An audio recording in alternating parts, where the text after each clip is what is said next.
അതാ അവിടുന്ന് മഹാന്മാര് പറഞ്ഞു തരികയാണ്. എന്റെ പ്രിയമുള്ള സഹോദരങ്ങള്, ഹദീസുകളെ വിശദീകരിക്കുന്ന പണ്ഡിതന്മാര് പറഞ്ഞു തരികയാ, ഈ ഭൂമിയിൽ ദുരന്തമുണ്ടാകാനുള്ള കാരണം എന്തെന്നറിയുമോ?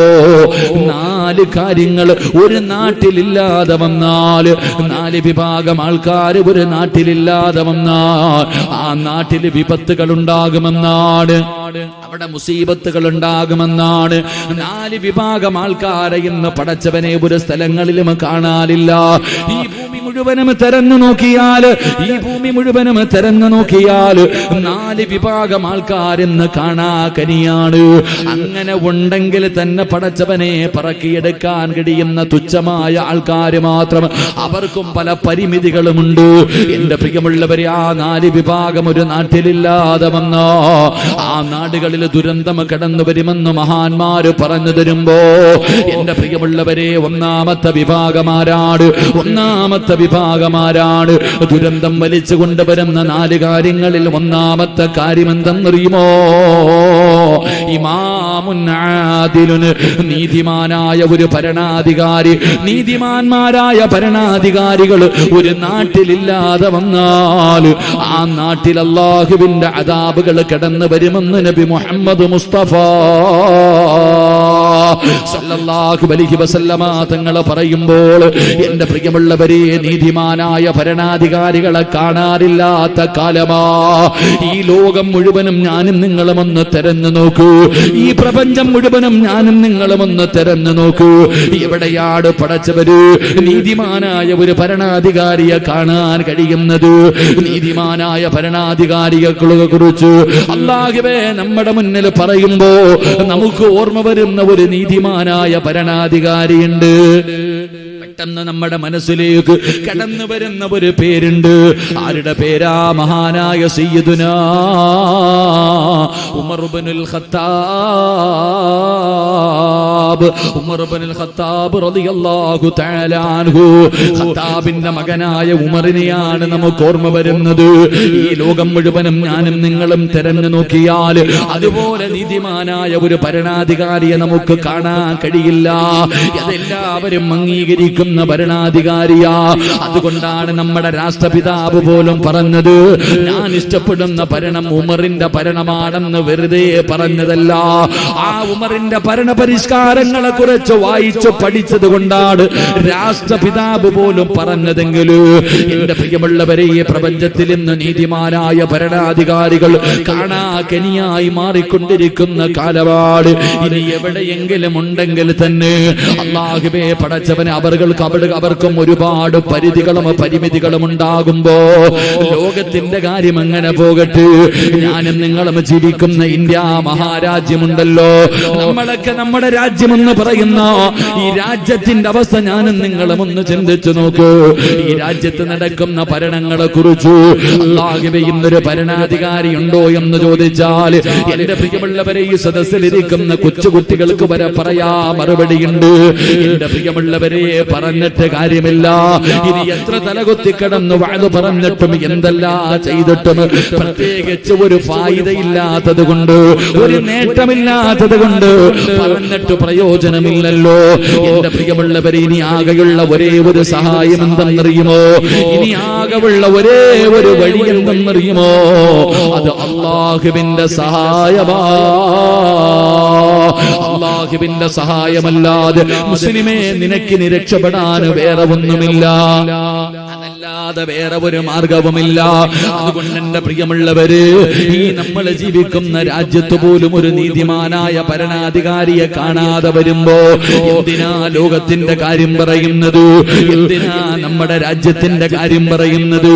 എന്റെ പ്രിയമുള്ളവരെ, ഞാനും നിങ്ങളും മുസ്ലിമീങ്ങളുടെ കാര്യങ്ങൾ നിയന്ത്രിക്കുന്ന, ഒരു മുസ്ലിമിന്റെ കാര്യങ്ങൾ മുഴുവനും, ഒരു നാടിന്റെ കാര്യങ്ങൾ മുഴുവനും നിയന്ത്രിക്കുന്ന ഒരു സ്ഥലമാണല്ലോ അല്ലാഹുവിന്റെ പള്ളികള്, അല്ലാഹുവിന്റെ ഭവനങ്ങള്. ആ പള്ളിക്കകത്ത് പോലും നീതി നടക്കാത്ത കാലമാ. അല്ലാഹുവിന്റെ പള്ളിക്കകത്ത് പോലും ഇന്ന് നീതി നടക്കുന്നുണ്ടോ? ഈ സദസ്സിലിരിക്കുന്ന ഓരോ മനുഷ്യരോടും ഞാൻ ചോദിക്കുകയാ, അല്ലാഹുവിന്റെ പള്ളിക്കകത്ത് ഇന്ന് നീതി നടക്കുന്നില്ല. എന്റെ പ്രിയമുള്ളവരെ, പള്ളിയുടെ പരിപാലനമെന്നാട് അല്ലാഹുവേ പരിശുദ്ധമായ കഅബാലയം സൗദി അറേബ്യയുടെ രാജാവിന്റെ പേരെടുത്ത് നോക്ക്. ആ മനുഷ്യന്റെ പേരിന്റെ താഴെ എഴുതി വെക്കും ഖാദിമുൽ കഅബൈൻ, കഅബാലയത്തിന്റെ സേവകൻ എന്നാ പേരെഴുതി വെക്കുന്നത്. പക്ഷേ ഇന്നിവിടത്തെ പള്ളിയിലേക്ക് കമ്മിറ്റി ഓഫീസിന്റെ മുന്നിലേക്ക് കടന്നു ചെന്നാൽ അല്ലാഹുവേ ഇന്ന് ഭരണമാണല്ലോ, പരിപാലനം മാറിയല്ലോ. ഇന്ന് പള്ളി ഭരണമായി മാറിയല്ലോ. പള്ളിയുടെ സെക്രട്ടറിയും പ്രസിഡന്റും ഖജാൻജിയും ഒക്കെയാകാ. സുബ്ഹാനല്ലാഹ്, വഖഫ് സ്വത്തെടുത്തിട്ട് ഇലക്ഷൻ നടത്തുന്ന കാലവാ. അല്ലാഹുവേ, പടച്ച റബ്ബിന്റെ പള്ളിയുടെ അധികാരം പിടിച്ചു പറ്റാൻ പടച്ചവരെ വളഞ്ഞ വഴിയിലൂടെ വീടുകൾ തോറും കേറിയിറങ്ങി പരസ്യം നടത്തി വോട്ട് തെണ്ടിയിട്ട് വോട്ട് വാങ്ങിച്ചിട്ട് അല്ലാഹുവിന്റെ പള്ളിയുടെ അധികാരം അതിന് ഏതു വളഞ്ഞ വഴിയും സ്വീകരിക്കുമല്ലോ. എന്റെ പ്രിയമുള്ളവരെ, നോട്ടീസ് അടിച്ചിറക്കുന്നവരുണ്ട്, അല്ലാഹുവേ കള്ളു വാങ്ങിക്കൊടുക്കുന്നവരുണ്ട്, പൈസ കൊടുത്തിട്ട് വോട്ട് പിടിക്കുന്നവരുണ്ട്. എന്തിനാ അല്ലാഹുവിന്റെ പള്ളിയുടെ അധികാരം കിട്ടാ? അവസാനം പള്ളിയുടെ സെക്രട്ടറി ആകാ, പ്രസിഡന്റ് ആകാ. അല്ലാഹുവിന്റെ പള്ളിക്കകത്ത് കിടന്ന് പരസ്പരം വെട്ടിക്കീറുന്ന കാലവാ, തമ്മിലടിക്കുന്ന കാലവാ. എന്റെ പ്രിയപ്പെട്ടവരോട് ഞാൻ ഓർമ്മപ്പെടുത്തുകയാ, ഒരിക്കലും അധികാരം ചോദിച്ചു വാങ്ങല്ലേ, ഒരിക്കലും അധികാരം ചോദിച്ചു വാങ്ങല്ലേ. അധികാരമെന്ന് പറയുന്നത് ചോദിച്ചു വാങ്ങാനുള്ളതല്ല, നിന്നെ തേടി വരാനുള്ളതാ. അധികാരം നിന്നെ തേടി വരാനുള്ളതാ. ചോദിച്ചു വാങ്ങിയാൽ ഈ ദുനിയാവിൽ നിനക്ക് അല്ലാഹു 3 ശിക്ഷ തരും സഹോദരാ. ഒരിക്കലും അധികാരം ചോദിച്ചു വാങ്ങരുത്.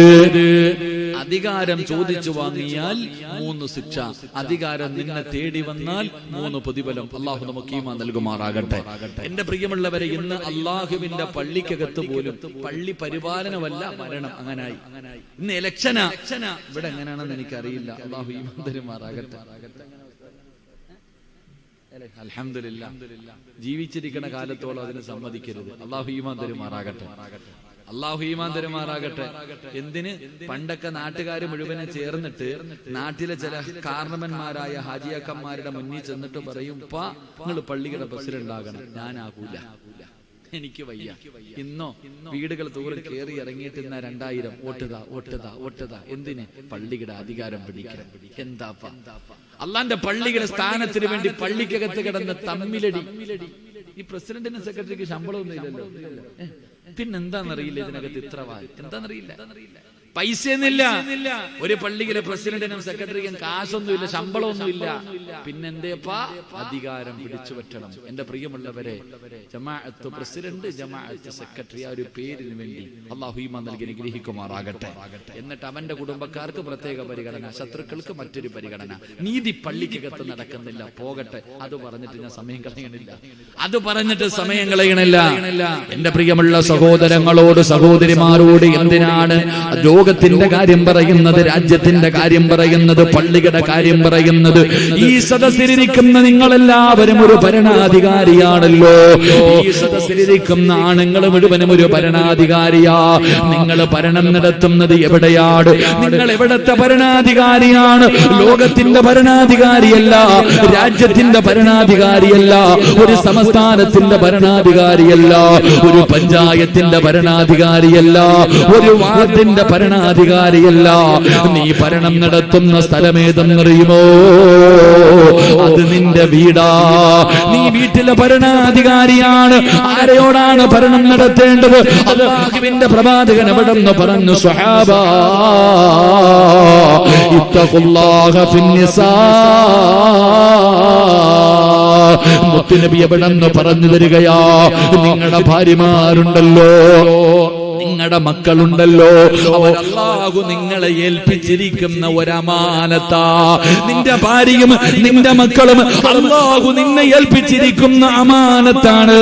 ഇതിനെക്കുറിച്ച് അല്ലാഹു നിന്നോട് ചോദിക്കുമെന്ന് ആദരവായ പ്രവാചകൻ നബി മുഹമ്മദ് മുസ്തഫ സല്ലല്ലാഹു അലൈഹി വസല്ലമ തങ്ങൾ പറയുമ്പോൾ നാളെ പടച്ചവൻ നിങ്ങളോട് ചോദിക്കും, എന്നോട് ചോദിക്കും, പള്ളിയിലെ ഇമാമിനോട് ചോദിക്കും, ഈ സദസ്സിലിരിക്കുന്ന ഓരോ ആണിനോടും അല്ലാഹു നിന്റെ ഭാര്യയെ കുറിച്ചും നിന്റെ മക്കളെ കുറിച്ച് വിചാരണ ചെയ്യുമെന്ന് മുത്തുനബി പറയുമ്പോ ഈ സദസ്സിലിരിക്കുന്ന ഉപ്പമാര്, നീ ഒരു നീതിമാനായ ഭരണാധികാരിയാണോ? നീ ഒരു നീതിമാനാണോ? എല്ലാവരും എന്റെ പ്രിയമുള്ളവര്, എല്ലാവരും അല്ലാഹുവിനോട് ദുആ ചെയ്യുമല്ലോ. അല്ലാഹുവേ, ഈ ദുആ ചെയ്യുന്നവന് സ്വർഗ്ഗത്തിൽ ഒരു കൊട്ടാരമുണ്ടെന്നാ. ഇതാരെങ്കിലും ചെയ്താൽ അവർക്ക് സ്വർഗ്ഗത്തിൽ ഒരു കൊട്ടാരമുണ്ടെന്നാണ്. ഏത് ദുആയാണ്? റബ്ബനാ ഹബ് ലനാ മിൻ അസ്വാജിനാ വദുർരിയാതിനാ ഖുർറത അയ്യുനിൻ വജഅൽനാ ലിൽമുത്തഖീന ഇമാമാ. ഈ ദുആ ചെയ്യുന്നവർക്ക് സ്വർഗ്ഗത്തിൽ ഒരു കൊട്ടാരമുണ്ടെന്നാണ്. എന്തേ ദുആ ചെയ്യുന്നത്? അതിന്റെ അർത്ഥം എന്ത്? അല്ലാഹുവേ, നിന്നെ ഭയന്ന് ജീവിക്കുന്ന ഒരു ഭാര്യ എനിക്ക് തരണേ തമ്പുരാന്. എനിക്കൊരു നല്ല ഭാര്യയെ തരണേ തമ്പുരാന്. എനിക്ക് നല്ല മക്കള്, ദുനിയാവിലും ആഖിറത്തിലും ഉപകരിക്കുന്ന കണ്ണിന് കുളിർമയുള്ള സാലിഹായ മക്കളെ എനിക്ക് തരണേ അല്ലാ. മൂന്നാമത് പറയുന്നത് എന്തെന്നറിയോ? ലിൽ മുത്തഖീന ഇമാമാ. എന്റെ ഭാര്യക്കും എന്റെ മക്കൾക്കും, എന്റെ ഭാര്യക്കും എന്റെ മക്കൾക്കും മാതൃകയാകുന്ന ഒരു ഭർത്താവാക്കണം, മാതൃകയാകുന്ന ഒരു വാപ്പയാക്കണം. എന്റെ ഭാര്യക്കും എന്റെ മക്കൾക്കും ഇമാമത്ത് നിൽക്കാ അർഹതയുള്ള ഒരു പിതാവാക്കി എന്നെ നീ മാറ്റണേ അല്ലാ എന്ന് ദുആ ചെയ്യണേ എന്ന് മുത്തുനബി പറയുമ്പോ, അങ്ങനെ ഒരു യോഗ്യത ഈ സദസ്സിലിരിക്കുന്ന ഏത് വാപ്പയ്ക്കാവുള്ളത്? നിങ്ങളിൽ ആർക്കാവുള്ളത്? അബൂബക്കർ റളിയല്ലാഹു തആല അൻഹു പറയുകയാണ്, ഒരു ദിവസം സുബ്ഹി നമസ്കാരം കഴിഞ്ഞു. അല്ലാഹുവേ, അതാ സ്വഹാബികൾ മുഴുവനും ഇബ്നു മസ്ഊദ് റളിയല്ലാഹു തആല അൻഹുവിന്റെ വീട്ടിലേക്ക് കടന്നു പോവുകയാ. ഇബ്നു മസ്ഊദ് എന്ന് പറയുന്ന സ്വഹാബിയുടെ വീട്ടിലേക്ക് എല്ലാവരും കൂടെ കടന്നു ചെന്നു. വീടിന്റെ വെളിയിൽ നിന്ന് സലാം പറഞ്ഞു. ഇബ്നു മസ്ഊദ് തങ്ങൾ വീടിന്റെ അകത്തിരിക്കുകയാണ്. അവിടെ നിന്ന് പറഞ്ഞു, സ്വഹാബാ, കേറി വീടിന്റെ അകത്തിരിക്ക് സഹാബാ. ഇബ്നു മസ്ഊദ് തങ്ങൾ അനുവാദം കൊടുത്തു. പക്ഷേ സഹാബികൾ കേറുന്നില്ല. എല്ലാവരും വീടിന്റെ മുന്നിൽ നിൽക്കുകയാണ്. കുറെ സമയം കഴിഞ്ഞിട്ടും കേറാതെ വന്നപ്പോ വീട്ടിലെ ഹാദിമായ പെണ്ണുണ്ടല്ലോ, ഫഖറജത്തിൽ ജാരിയ, വീട്ടിലെ വേലക്കാരിയായ പെണ്ണ് ചോദിക്കുകയാ, എന്തേ നിങ്ങൾ കേറിയിരിക്കാത്തത്? എന്തേ നിങ്ങൾ കേറിയിരിക്കാത്തത്? കേറിയിരിക്കാൻ യജമാനൻ നിങ്ങൾക്ക് അനുവാദം തന്നല്ലോ, സഹാബത്ത് കേറുന്നില്ല. ഇബ്നു മസ്ഊദ് റളിയല്ലാഹു തആല അൻഹു അവിടെന്ന് ചോദിച്ചു, സഹാബാ, എന്തേ നിങ്ങൾ വീടിന്റെ അകത്ത് കേറാത്തത്? എന്തേ നിങ്ങൾ കേറിയിരിക്കാത്തത്? അവിടെന്ന് സഹാബത്ത് പറയുന്നു, ഇബ്നു മസ്ഊദ് തങ്ങളെ, സുബഹി കഴിഞ്ഞ സമയമാണല്ലോ, സുബഹി നമസ്കാരം കഴിഞ്ഞ സമയമാണല്ലോ. ഞങ്ങൾ വീടിന്റെ അകത്ത് കേറിയാൽ വീടിന്റെ അകത്ത് കിടന്നുറങ്ങുന്ന അങ്ങയുടെ മക്കളുണ്ടല്ലോ, അങ്ങയുടെ മക്കളുണ്ടല്ലോ, അവര് സുബഹി കഴിഞ്ഞ സമയമാണല്ലോ, അവർ ഈ വീടിന്റെ അകത്ത് കിടന്ന് ഉറങ്ങുകയാണെങ്കിൽ ഞങ്ങൾ കേറിയാൽ അവർക്കതൊരു പ്രയാസമാകുമല്ലോ തങ്ങളെ. അതുകൊണ്ടാണ് ഞങ്ങൾ വീടിന്റെ അകത്ത് കേറാഞ്ഞത്. സുബ്ഹാനല്ലാഹ്, ഇബ്നു മസ്ഊദ് തങ്ങളുടെ കണ്ണ് നിറയുകയാ. ഇബ്നു മസ്ഊദ് തങ്ങളുടെ കണ്ണ് നിറയുകയാണ്. പടച്ചവരെ, പൊട്ടിക്കരഞ്ഞുകൊണ്ട് ചോദിക്കുന്നു, സ്വഹാബാ, നിങ്ങൾ എന്നെ കുറിച്ച് എന്തേ കരുതിയത്? ഞാൻ എന്തേ ഉത്തരവാദിത്തമില്ലാത്ത ഒരു വാപ്പയാണോ? അല്ലാഹുവേ, കരഞ്ഞുകൊണ്ട് പറയുന്നു, സ്വഹാബാ, മരിക്കുന്ന കാലം വരെ ഞാൻ എഴുന്നേറ്റിട്ടുണ്ടെങ്കിൽ എന്റെ ഭാര്യയും മക്കളും എഴുന്നേറ്റിട്ടുണ്ടാകും. സഹാബാ, അല്ലാതെ എന്റെ മക്കള് നമസ്കരിക്കാതെ കിടക്കാറില്ല. ഞാൻ ഉത്തരവാദിത്തമില്ലാത്ത ഒരു വാപ്പയല്ല. ഇബ്നു മസ്ഊദ് തങ്ങൾ കരഞ്ഞുകൊണ്ട് പറഞ്ഞു എന്ന ചരിത്രം പറയുമ്പോ ഈ സദസ്സിലിരിക്കുന്ന വാപ്പ നിനക്കത് പറയാനുള്ള അർഹതയുണ്ടോ? ബക്കറ്റ് എടുക്കാൻ സമയമായി. കുറച്ച് കഴിഞ്ഞിട്ട് പോരെ? കുറച്ച് കഴിഞ്ഞിട്ട് പോരെ? മതി.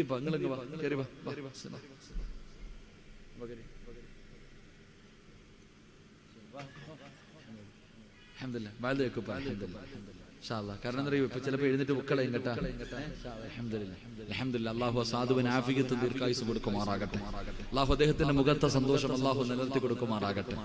ഇബ്നു മസ്ഊദ് തങ്ങൾ പറയാ, നിങ്ങൾ എന്ത് വിചാരിച്ച ഞാൻ ഉത്തരവാദിത്തം ഇല്ലാത്തൊരു വാപ്പ?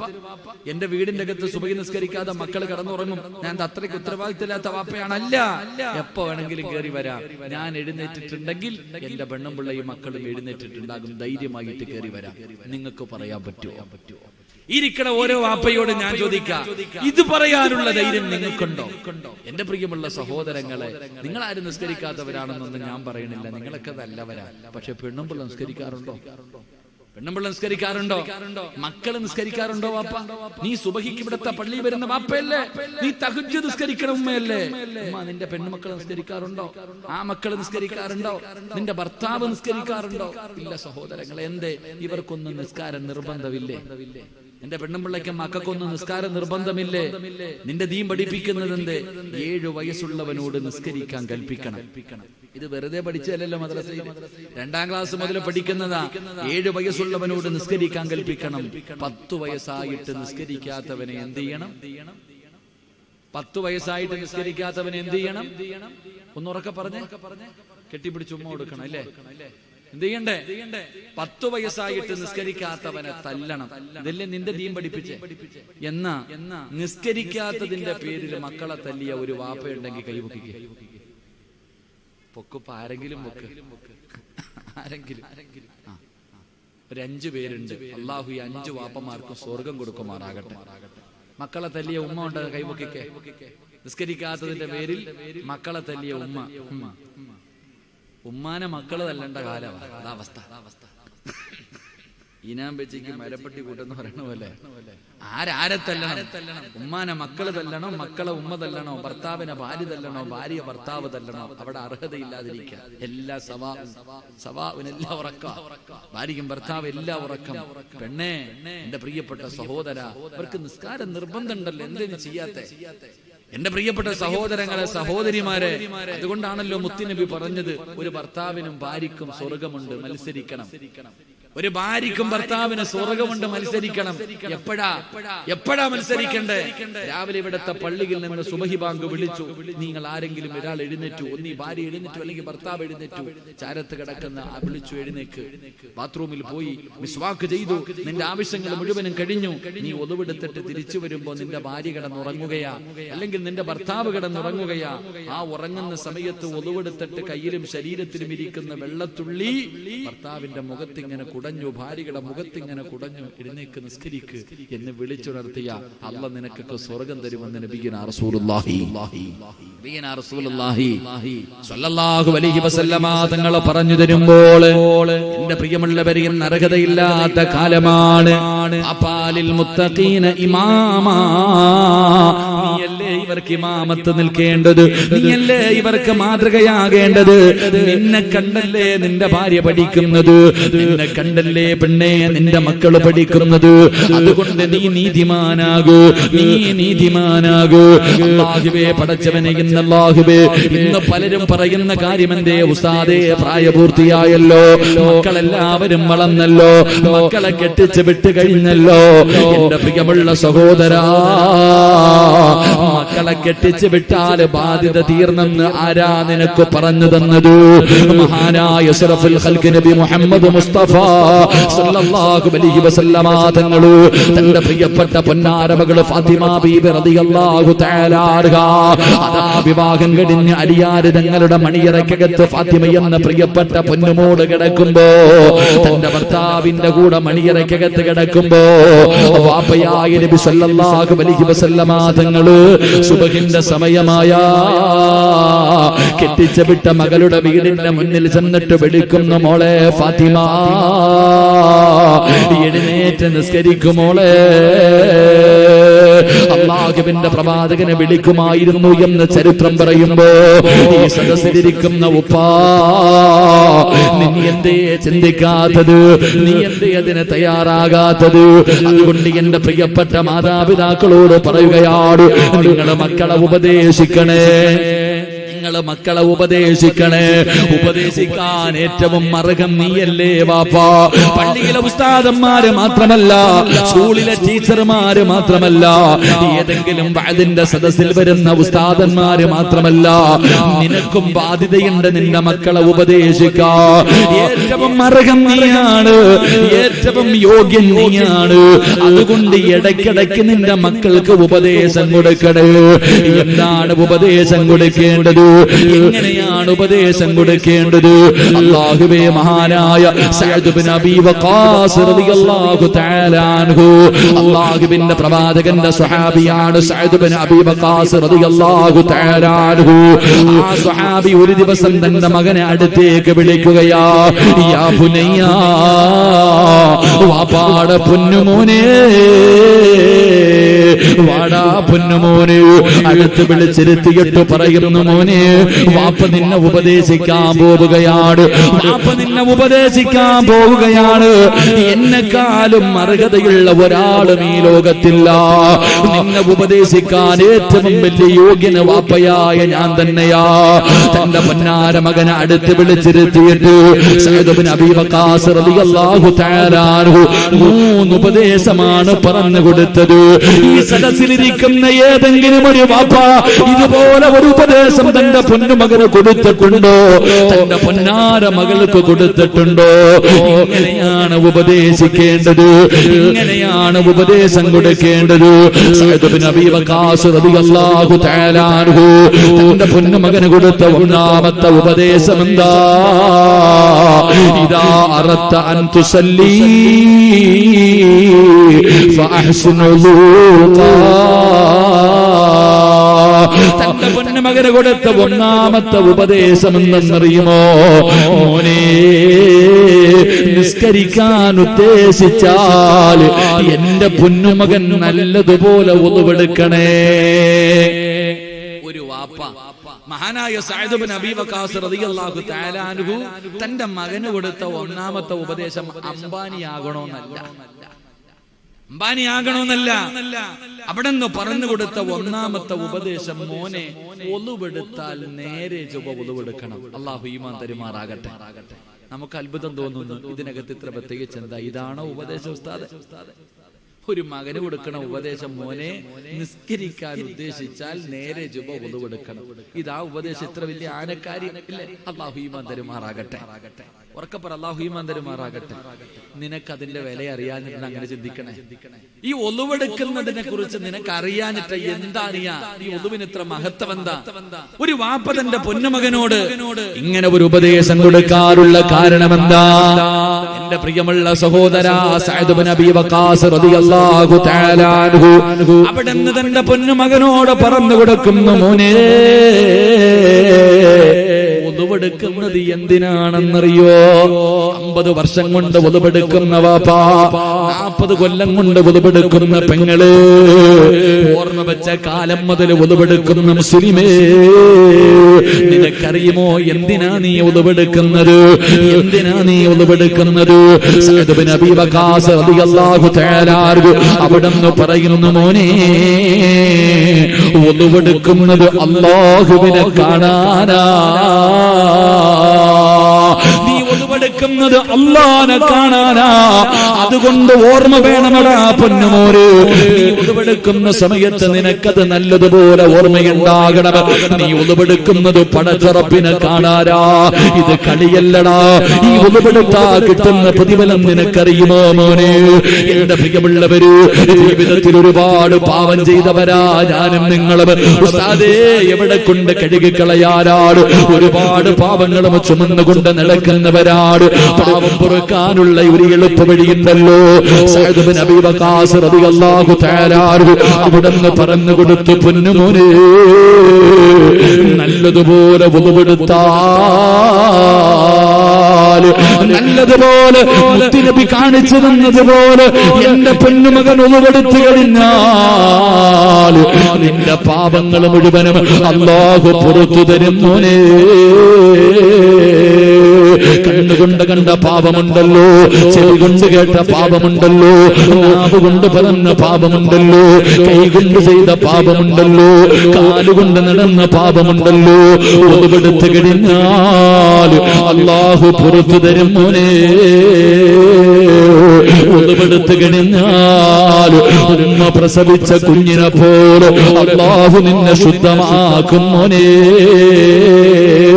അതുകൊണ്ട് അല്ലാഹുവിന്റെ മുന്നിലേക്ക് പോകുമ്പോൾ, അല്ലാഹുവിന്റെ മുന്നിലേക്ക് പോകുമ്പോ പാപങ്ങൾ മുഴുവനും കഴുകിക്കളഞ്ഞിട്ട്, അല്ലാഹുവേ, ഒരു കുഞ്ഞിനെ പോലെയാ മോനെ നീ കടന്നു പോകേണ്ടത്.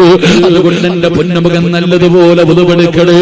ചെറുപ്പക്കാരാ, കളിക്കല്ലേടാ പൊന്നുമോനെ. അതിന്റെ കരയിൽ പോയി കൈകാലിട്ട് ആർത്തിയോടെ മുക്കിയിട്ട് ഓടുന്ന നിനക്കത് തിരിയൂല, നിനക്കതിന്റെ മഹത്വമറിയില്ല. എന്റെ ചെറുപ്പക്കാരാ, നല്ലതുപോലെ വുളുവെടുക്കാതെ നീ പടച്ച റബ്ബിന്റെ മുന്നിൽ പോയി നിന്നിട്ട് അല്ലാഹുവെ കളിയാക്കിയാ, ഒന്നുമില്ലാതെ നല്ലതുപോലെ വുളുവെടുക്കാതെ പടച്ച റബ്ബിന്റെ മുന്നിൽ പോയി നിന്നിട്ട് നീ അല്ലാഹുവെ കളിയാക്കല്ലേടാ. അങ്ങനെ കളിയാക്കിയാ അല്ലാഹു നിന്നെയും കളിയാക്കും മോനെ. നിന്നെയും അല്ലാഹു കളിയാക്കുന്ന ഒരു സമയമുണ്ട്. എപ്പോഴാ നിന്നെ കളിയാക്കുന്നത്? സക്കറാത്തിന്റെ അവസ്ഥയിൽ മരണത്തോട് മല്ലടിച്ചുകൊണ്ട് കിടക്കുമ്പോ നിന്റെ വാപ്പയും നിന്റെ ഉമ്മയും നിന്റെ കുടുംബക്കാരും നിന്റെ ഭാര്യ മക്കളും എല്ലാവരും നിന്റെ ചാരത്ത് വന്നിട്ട് വലത്തെ ചെവിയിൽ പറഞ്ഞു തരുന്നു, ലാ ഇലാഹ ഇല്ലല്ലാഹ്. ഇതൊന്ന് പറയുവോ? ഇത് പറഞ്ഞാ സ്വർഗമാ മോനെ, ഇത് പറഞ്ഞാ നിനക്ക് അല്ലാഹു സ്വർഗം തരുമ്പോഴേ. എല്ലാവരും മരിക്കാൻ കിടക്കുന്ന നിന്റെ ചാരത്ത് വന്നിത് പറഞ്ഞു തരുമ്പോ അല്ലാഹുവേ, ഇത് പറഞ്ഞാ സ്വർഗം കിട്ടുമെന്ന ആഗ്രഹത്തോട് നീ പറയാ ശ്രമിക്കുമ്പോ നിന്റെ നാവ് പൊങ്ങില്ലടാ. അല്ലാഹു നിന്നെ കളിയാക്കി കളയുന്ന ചെറുപ്പക്കാരാ. ഒന്നുമില്ലാതെ റബ്ബിനെ കളിയാക്കിയവര് നിന്നെ അല്ലാഹു കളിയാക്കുമടാ. ആ മരിക്കുന്ന സമയത്ത് ലാ ഇലാഹ ഇല്ലല്ലാഹ് പറയാൻ കഴിയാതെ ചത്തുപോകുന്ന രംഗമൊന്ന് ചിന്തിക്കടാ ചെറുപ്പക്കാരാ. അതുകൊണ്ടാണ് വാപ്പ പറഞ്ഞു കൊടുത്തത്, അതുകൊണ്ടാണ് വാപ്പ പറഞ്ഞു കൊടുത്തത്. എന്നിട്ട് തന്റെ മകനോട് പറയുകയാണ്,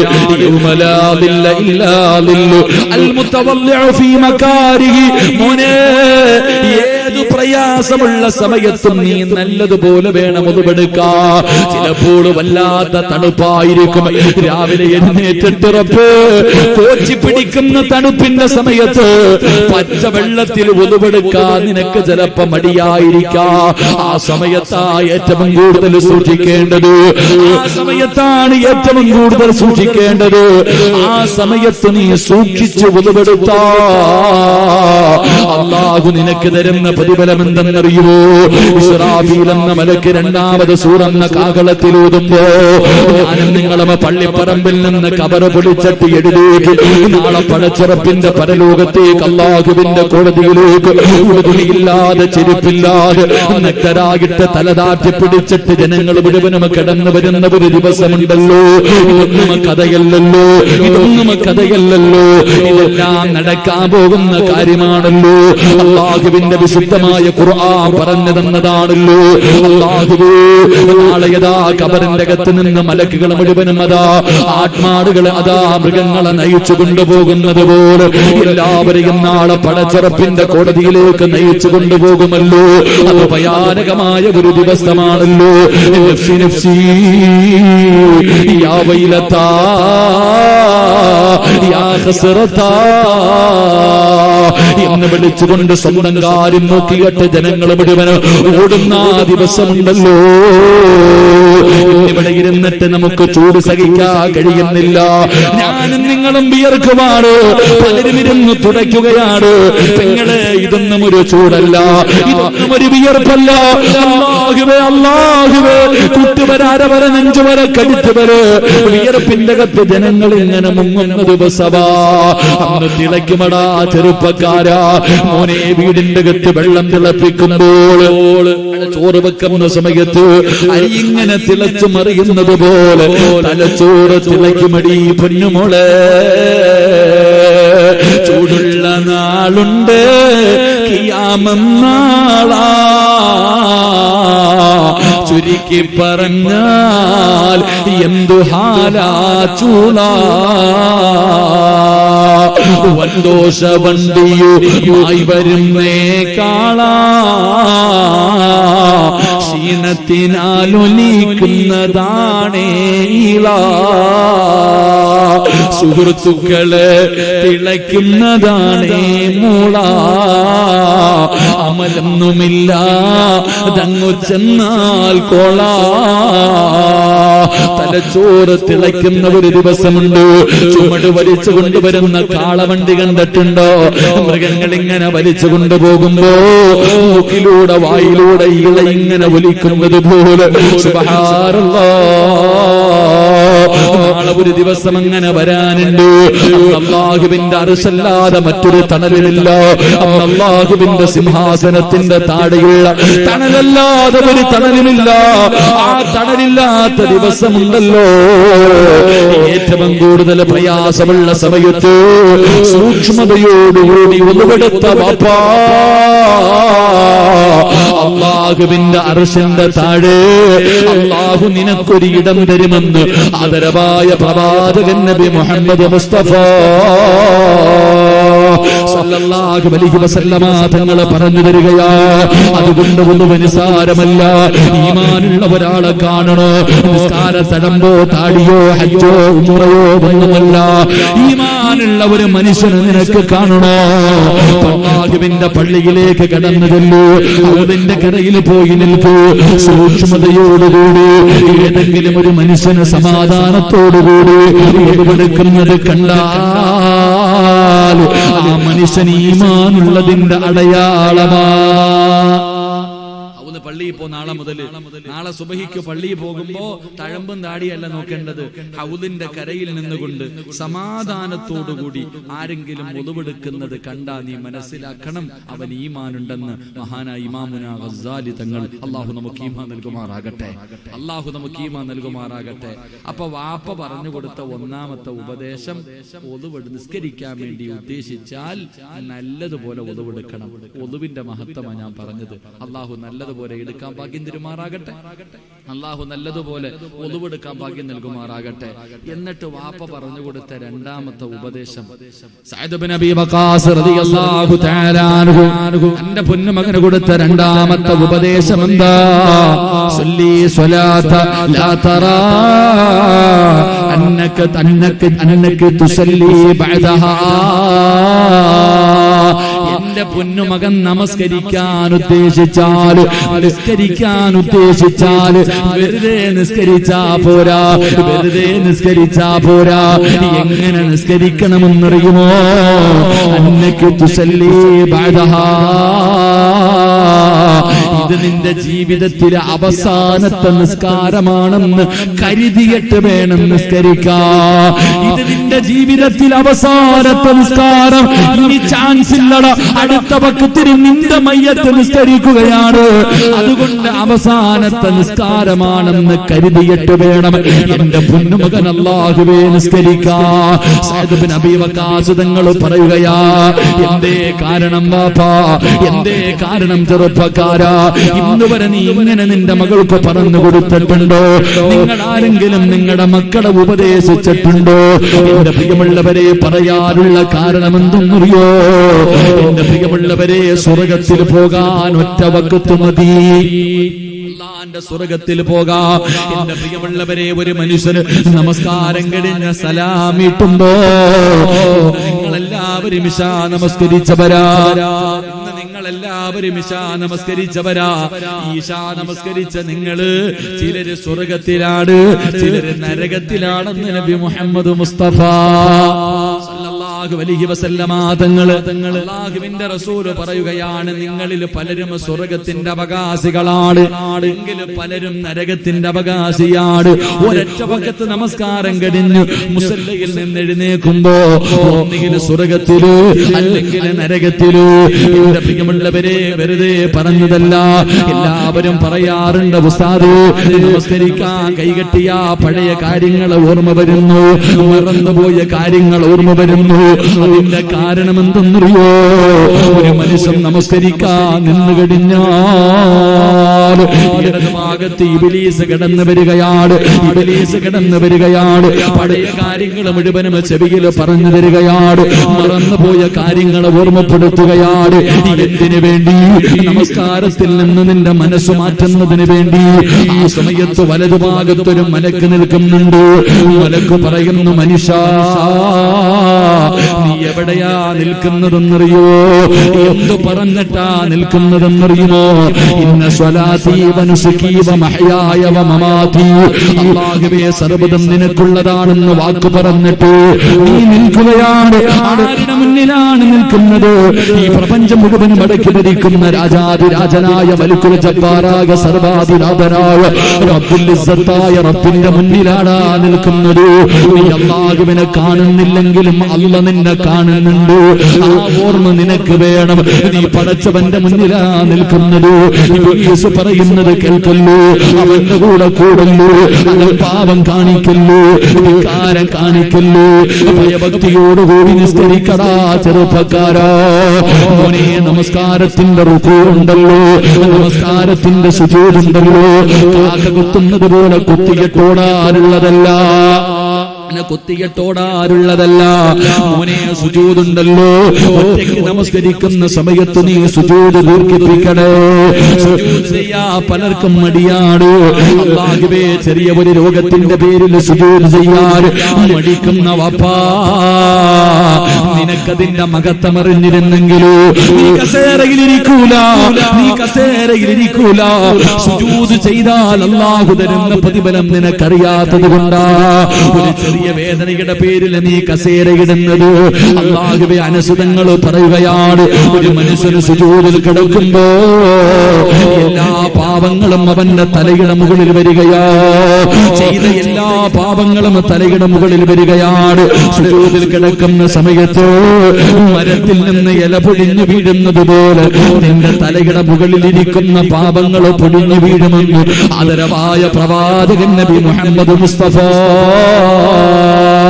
സല്ലല്ലാഹു അലൈഹി വസല്ലമ തങ്ങൾ പറയുകയാ. അതുകൊണ്ട് ചെറുപ്പക്കാരാ, അവസാനം സലാം വീട്ടി കഴിയുമ്പോ മലക്കങ്ങ കെട്ടിപ്പിടിക്കുന്നു, സിറാജേ നീ സ്വർഗത്തിന്റെ അവകാശിയാടാ, നീ സ്വർഗത്തിന്റെ അവകാശിയാണ്. നിന്റെ പേര് സ്വർഗത്തിന്റെ മുന്നിൽ എഴുതി വെച്ചിട്ടുണ്ട്. അല്ലാഹു ഇഷ്ടപ്പെട്ടവനാ. നീ പൊക്കോ, മരിച്ചാ സ്വർഗമാ. പോടാ സിറാജ്, നീ മരിച്ചാ സ്വർഗമാടാ. കെട്ടിപ്പിടിച്ച് മലക്കുകൾ സലാം പറഞ്ഞു പള്ളിയിൽ നിന്ന് യാത്രയാക്കുകയാ. നമസ്കാരത്തിൽ കളിച്ച മോനെ, വികാരം കാണിച്ച ചെറുപ്പക്കാരാ, മലക്കു പറയുന്നു, എടാ നശിച്ചവരെ, എടാ നഷ്ടവാളി,